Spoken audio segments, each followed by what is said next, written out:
자, 반갑습니다. 배종찬 교수의 맛있는 돈 이야기의 배종찬입니다. 자, 여러분 반갑습니다. 강남 아파트 가격이 무려 8억이나 빠지고 있죠. 그리고 규제 지역에서 해제가 된 경기도 지역, 특히 동탄 신도시 같은 경우에는 5억, 4억씩 이처럼 아파트 가격이 뚝뚝 떨어지고 있다는 거 아닙니까?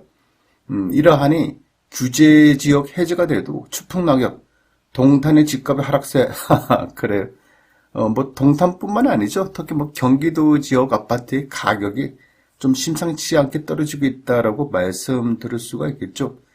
여기에 집값 하락기에는 매매를 가장한 증여, 그래요. 증여를 하지 않고 집값이 떨어졌기 때문에 시세의 한 50%의 가격으로 실제 매매가 이루어진 것처럼 이렇게 계약서를 작성한다는 거 아닙니까? 근데 이제 실제적으로 보면 이제 증여가 되겠죠. 근데 형식상으로 보면 매매 거래가 이루어진 것처럼 이제 이러한 거래들도 이제 급속하게 증가가 된다라는 거죠. 따라서 매도인 입장, 즉 증여를 해주는 사람 입장이라면 증여세가 됐든 양도소득세가 됐든 이런 부분에 대해서 절세라고 이렇게 생각들 하는 것 같고, 증여를 받는 사람 입장에서는 취득세, 그렇지 않습니까? 시세 대비 50% 가격으로 취득한 거니까 취득세를 줄이는 이러한 방법에 인해서 집값이 하락이 더, 그렇지 8억짜리가 4억에 거래되는 거, 12억짜리가 갑자기 5억, 6억에 거래되는 거, 이러한 현상도 분명히 내포되어 있을 것이다라고 우리가 예측할 수 있지 않겠습니까? 따라서 앞으로 집값의 신저가 행진은 앞으로도 당분간은 계속 이어질 것으로 보인다라고 말씀드릴 수 있겠죠. 따라서 집 가진 사람들 입장에서는 난참의 연속이다. 그런데 요즘 들어서 부동산 시장에 작은 변화가 감지되고 있죠. 그것은 부동산 정보업체 아실에 의하면요, 전국의 매물이, 즉 팔겠다는 사람들이 던지는 매물 숫자가 2022년 10월 29일부터 2022년 11월 30일까지, 즉 한 달간 기준으로 볼 때 전국 매물 증감입니다. 1, 2가 전라남도로 한 달 전에 6,794건에서 현재 매물이 6,417건으로 마이너스 7.1%를 기록하고 있고요. 2가 이제 서울특별시가 된다는 거죠. 한 달 전에 매물이 57,507건에서 한 달이 지난 지금 매물이 54,733건으로 마이너스 4.9로 빠지고 있고요.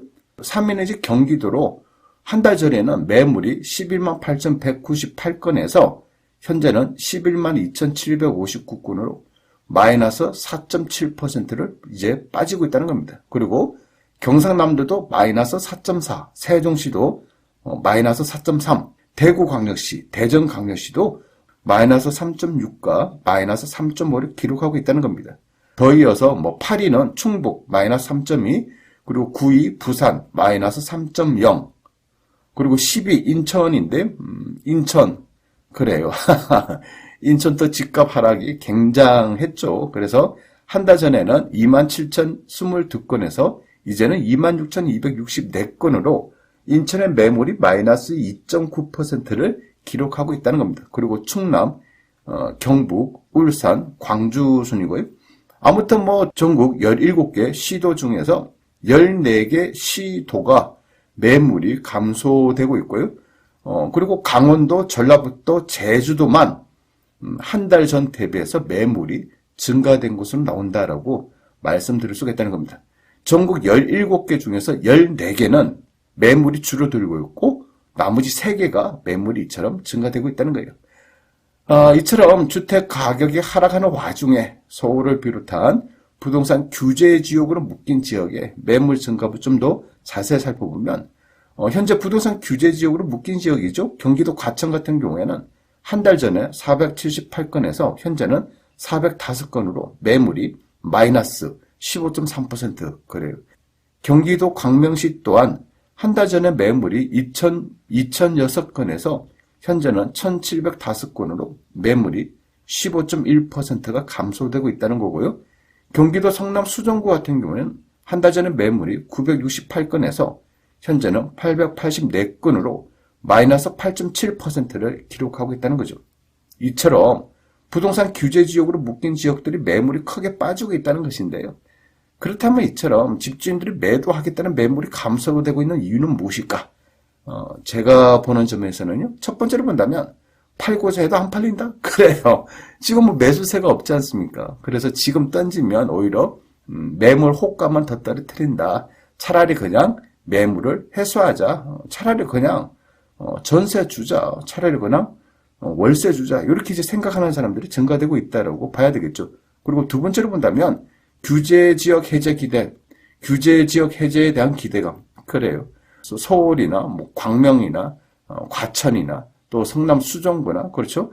언젠가는 뭐 부동산 규제지역 해제가 되겠지, 이러한 기대감이 있다는 겁니다. 따라서 서울의 매물이 57,507건에서 54,733건으로 마이너스 4.9% 떨어지는 거 아닙니까? 그리고 세 번째로 본다면 재산세, 종합부동산세 완화 정책. 그래요. 다주택이 됐던 고가의 아파트를 가진 사람이 됐던 재산세와 종합부동산 완화 정책 시행이 예고되어 있지 않습니까? 따라서 지금 당장 파는 것보다는 뭐 일단 전세나 월세로 돌리고 보자. 한 번 더 기다려 보자. 라고 이제 생각들을 한다라고 봐야 되겠죠. 그리고 네 번째로 본다면 현재는 뭐 다주택자들에 대한 양도소득세, 취득세, 중과세이지 않습니까? 따라서 언젠가는 양도소득세, 취득세 완화하는 시기가 올 것이다. 그래서 다주택자들의 가장 무수하는 세금, 양도소득세 아닙니까? 또한 지금 현재 입장에서 가장 무서운 세금, 취득세가 되겠죠. 내년도에는 다주택자들의 양도소득세, 취득세 완화 조치가 이루어지지 않을까, 이러한 기대감이 있다는 거죠. 그렇다면 그러한 시기에 집을 내놔도 된다. 그러한 시기에 집을 팔아도 된다. 라고 사람들이 생각을 하고 있다라고 봐야 되겠죠. 그리고 무엇보다 다섯 번째, 오래 가지고 있으면, 버티면, 그래요.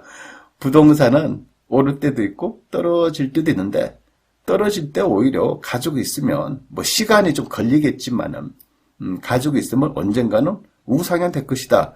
라는 생각들을 하고 있다는 겁니다. 어떻게 보면, 과거의 학습 효과에 따른 현재 대응하고 있는 반응이죠. 즉, 내가 아주 급하지 않는 이상은 그냥 가지고 있으면, 또한 버티면 언젠가는 올라가겠지. 이런 생각들이 이제 하고 있다라고 말씀드릴 수가 있겠죠. 다만 언제까지 버틸 수 있는지 그 부분이 가장 중요하겠죠. 또한 이 버티는 시간이 혹시 5년 동안 버텨야 되는 거 아니야? 혹시 뭐 8년 동안 버텨야 되는 거 아니야? 그러니까 이제 버틸 수 있는 사람은 버티겠지만 버틸 수 없는 사람들은 그냥 뭐 그렇죠. 그때는 이제 힘들다라고 말씀드릴 수가 있겠죠.